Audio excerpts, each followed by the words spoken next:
While Trump's recent executive order targeting 7 Muslim-majority countries is hashed out in courts, we want you to know your rights. There is now a suspension of the order, so if you're currently in the US and you're a national of Iraq, Iran, Libya, Syria, Yemen, Somalia, or Sudan, you can travel to and from the United States while that suspension is in place. The deportations of green card holders from these 7 countries also has been halted. For those worried about your eligibility to apply for a green card within the United States in the future, yes, this might be affected. If you were turned away and had your visa cancelled while the order was in place, many cancellations have been reversed. But double check with the embassy you applied through to see if your visa is still valid. U.S. citizens, including dual nationals, should not be affected because they are not considered aliens, but you must use your U.S. passport to enter the country. However, U.S. citizens who are or have been nationals of one of the affected countries can expect questioning or even harassment when re-entering the U.S. There have been some reports that some Customs and Border Patrol officers are not consistently enforcing the most up-to-date legal orders. If you're trying to enter the United States and encounter any abuse,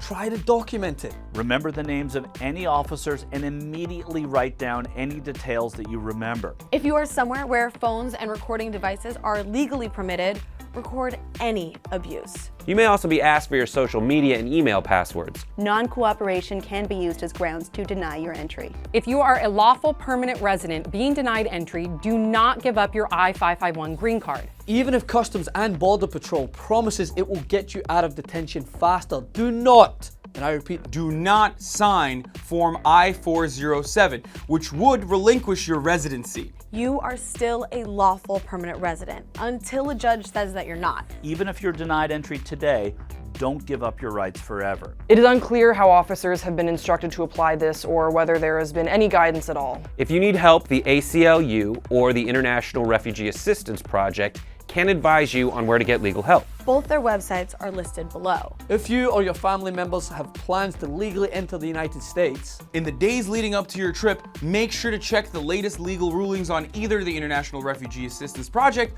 or American Civil Liberties Union websites. Next, set up a safety net so you don't get lost in the system. Confirm with someone at your destination that if you have not cleared customs within a few hours of your arrival, then someone should make a call to an immigration lawyer or legal aid on your behalf. Make sure they have copies of all your documents. if English is difficult for you, either bring a letter in English explaining who you are, the purpose of your trip, that you don't speak English well, and who to contact at your destination.